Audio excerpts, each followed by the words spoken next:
Hello, welcome back to Benny's Take. I'm your girl Benny, and today I'm bringing you yet another Love on Stage review found exclusively on the Kev on Stage studio streaming service. If you haven't downloaded it already, I'm gonna leave the link in the description box below. Definitely check it out. It's a black owned, black content, black producers, black actors, just like a dope vibe. The energy is always positive, the energy is always fun over there, so definitely check it out. And I had actually waited to do my review once I've seen the full second date, so it's gonna be both of the parts. So if you watch the show, you know that the date was divided in two parts, so this is gonna be me talking about both of those parts together. And before we get started, please go ahead and subscribe, turn on the notification bell so that you always know when I upload. And if you like this kind of video, please give it a thumbs up, comment, let me know your thoughts, and let's go ahead and get started. As always, I'm going to be making a dish. Today we're going to be making a corn salad that is always requested. If you want to know how I make this, there's already a video that exists right here on YouTube. I'm going to leave it somewhere up here. You can definitely check out the recipe, but that's what I'm going to be making. The first couple that I want to talk about is James and Crystal. James is laying it out thick. He's very intentional. We've already discussed this. This man is not playing.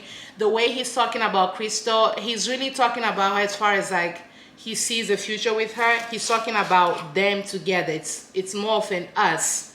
What are we gonna do? Maybe we can go there. So the language is very intentional, as in he intends to keep Crystal as a part of his life, and it's being reciprocated, because Crystal is all about it. She's also just as intentional. I believe, you know, she also got him a gift of some sort, or she had him like fill out like a bunch of questions to help get him a perfume. It was just like very cute. Watch the show. It was very cute. So those two, if they continue on this path, they're gonna be great, because I feel like they're being intentional. And again, this will only now work if this is all a facade for the show. If James really is who he is, and if Crystal is really who she is, and if they continue being as intentional, as thoughtful as they've been towards each other, this is another wedding waiting to happen. Literally, I'm very confident in, like, you know, in them, if they continue to be who they say they are on this show. Because we know from last season, some folks were saying to be one thing and then they were not. You know what I'm saying? So they're both very kind towards each other. And James, I don't know if words of affirmation is his love language, or if this is how he loves to show love to other people. But when I tell you, he had Crystal up in there blushing. Homegirl was just kind of like, I mean, you know. He was laying it down. Like, James was making her feel really pretty, and she was also making sure that she's complimenting, you know, him. It's just a vibe. I'm here for the love. I'm here for all of it. So the next couple I want to talk about is Nate and Shandra. I'm gonna just go ahead and say this up front. Like, let me get closer so y'all hear this. That man don't like her. I said it. That man don't like her. Now, is he being a jerk about it? No. Is he being a gentleman about it, or trying to be a gentleman about it? Yes. But as far as liking her, that man don't like her. At least not in the same way that she likes him. Let's just put that out there. And this doesn't mean there's anything wrong with her. That woman is beautiful. She's funny. She has a life together. She's kind. She's all of those things. Sometimes you just do not like certain people. And in this case, Nate, from what I am seeing, now granted, I'm not seeing the full date. I'm not there with them. I don't know Nate's, you know, what goes on in his mind, this, that, and the third. But from his actions, that man don't like that woman. He don't like her like that. She likes him. He don't like her. Let's just start there. Why am I saying that? First and foremost, I understand that people need to have their boundaries. People need to have their, like, you know, non-negotiables, this, that, and the third. However, I feel as though there are some non-negotiables that can and should have certain flexibilities. Again, I am not trying to tell this man what he should do with his life, but I'm just saying, so his whole point is that he's still kind of hung up on is this idea that Shandra has a child, that is under 16. And he specifically said he does not want to do life, he does not want to be with a woman who has children under 16. And I'm guessing it's because, you know, when children are a little bit younger, you have to do a little bit more as far as like taking care of them, and he just doesn't want to deal with all of that. He just wants somebody that has already done that just like him, and he's just ready to live their life. Cool, nothing is wrong with that, except the child that Shandra has. First of all, there's a whole story that's like her brother, and she just has custody over, you know, over him. So it's, first of all, it's a different story.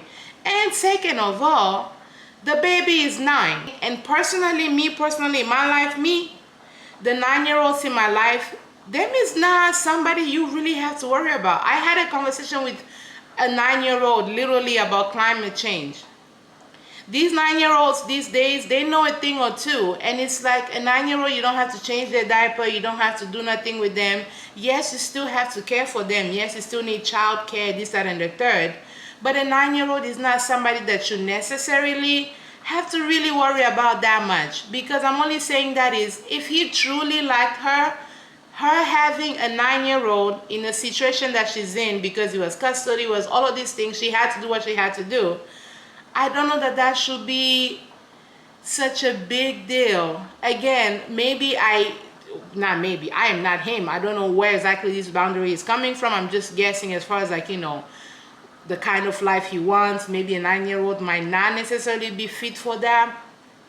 But a 9-year-old, you don't really have to do as much. You know what I'm saying? Yes, you have to feed them, but they can communicate their needs. They can communicate to you what they need from you, and you can communicate to them what you need from them. So it's not something where like it's gonna be so bad where like Shandra can't have no life, and she seems like to have enough money, so if they needed to go out or if they needed to do anything, there would be childcare in place, there would be all of those things in place. And she's not asking him to come and play, you know, baby daddy to this child. She has that under control. And is that something you can overlook? Like if you like somebody and this is not a toddler, this is not, you know, this is not an infant, I feel like there's room for you to show grace. But he's really just like not able to see that. And a part of me is like, well, do you like her? Or do you just kind of like, I could find somebody better? Which there's nothing wrong with that. But I feel like that reasoning alone as far as like the child being 9 is not strong enough of a reason. And I feel like he just don't like her like that. And you know, there's nothing wrong with that. He's entitled to that. Maybe he's not having that, you know, that butterfly, this, that, and the third. And so when you like somebody, sometimes there's room for you to show a little bit more grace and to overlook and just like be a little bit more flexible, to compromise. When you like somebody, you're more likely to compromise. When you don't like somebody, it's like, well, this I cannot, this is a red flag. Everything becomes a red flag. So I'm just kind of like, could that be the situation? I don't know. But we'll watch and see. Another reason, first of all, their dates was just like a little awkward to me. They were making a charcuterie board, and literally, I think one of the panelists even said this. All they kept talking about was the elements of the charcuterie board. They talked about the bread, they talked about the cheese, they talked about the nuts, they talked about every other thing except for each other. Well, there were moments where they talked a little bit about each other, but it was more so just like talking about the cheese board. And I'm just kind of like, dang, is it that bad? Like, oh my gosh, like, I felt like in this date, she kind of led the conversation a little bit more as far as like moving them from talking about the charcuterie board. Like she had asked him like, what is something about Shandra that would intrigue you? And then he asked her something along the lines of like, where do you get your strength? And da-da-da-da-da. He doesn't seem to see his life with her. You know, based off of like, you know, the way he was talking, he kept mentioning about friendship and just like this process, we'll see. Like he's not, at least, you know, I don't think he's built enough intimacy with her to feel comfortable to say that, oh, maybe I can see this going beyond the show. So I feel like he's just there like, I'm just here so I don't get fined. Shandra had alluded that they were communicating, like texting here and there, and then communication had stopped. And so when she had asked about it, he was essentially saying that, you know, sometimes, you know, he wants reciprocity, that he shouldn't be the only person, like, you know, reaching out, this, that, and the third. Cool. You guys have seen me make a whole video talking about how I appreciate reciprocity, this, that, and the third.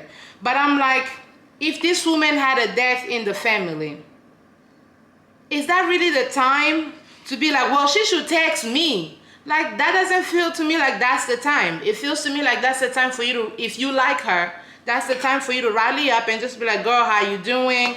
I'm here, this, that, and the third, checking in, making sure that she's okay. I feel like that's the time for that, and not the time to be like, well, she could text too. It's like, come on. Men make the time and they chase and they do the things for the people that they really do care about. If a guy really likes you, you're gonna know. You know what I'm saying? You're gonna know. It's not gonna come to you as a surprise. You're gonna know by their actions, by the way they move with you. Even if you know, you're maybe playing hard to get, this, that, and the third. But a guy that likes you is gonna show a little bit more intentionality, a little bit more care. And which I'm not gonna say he hasn't, like he's given her gifts and stuff like that. But the language, his language is always around friendship. His language is always around we'll see. As though he may not be building, you know, the connection. Maybe the connection, maybe the physical connection is in there. Maybe it's the emotional connection that is in there. But I don't think the connection is there. Something is missing. Like neither one of them, that it's not giving. It's not giving. If I am right that Nate is not really, you know, doesn't really like her like that. He's not attracted to her like that. And he's just using the baby, the child being 9. If that's his reasoning and he's just trying to play it cool, go through the process of the show and just like see it to fruition, if that's the actual reason, I don't know what I want him to do differently. That's the reality of things. Because he hasn't insulted her, he hasn't called her out of her name, he hasn't said anything mean, he hasn't done anything wrong, you know? So if I am correct that he's not into her, like what do I want him to do? What do I want him to do differently? Do I want him to just be like, yo, I'm not into you? Like, what do I want him to do? And I don't know. I don't know if being neutral is the best way to move forward, but I also don't have an alternative. You know, this is what I'm trying to say. He's very neutral in the way he's talking about them. There is no future plans. There's no conversation of after the show. There's literally none of that. So is that the best way? Comment below and let me know. Is just being neutral, being kind, and being polite the best way that Nate can be handling this situation, given the fact that he's being watched? Like he knows this is gonna air. We're all watching it. We're all commenting and doing the things. Is being neutral the best way to move forward? Because nothing will be worse than this man coming on here and leading her on. We have Tremaine and Sharita. I'm gonna just say this, the two of them were flirting. They were just like having a good time. And at first, the date was very rigid. The date was just like the first one, you know, where Sharita was just like, you know, wall is up. I mean, wall of Jericho is up. Like, I mean, like when we talk about separation of state and church, I mean, like that's how it was, with a few flirting here and there. And then at one point, she had asked the question, as they were making the charcuterie board, she had asked, what item on the charcuterie board best describes me in your opinion? And then he said, there is nothing here that best describes you. I will need something that's a little bit, you know, sweet and spicy, and we don't have that. And you think I'm sweet? And he was like, yeah, you know, behind all that, you know, tough exterior, there's definitely a sweet person underneath there that's very loving, that's very kind, that's very all of those things. And when I tell you him making that comment, it almost like he melted her.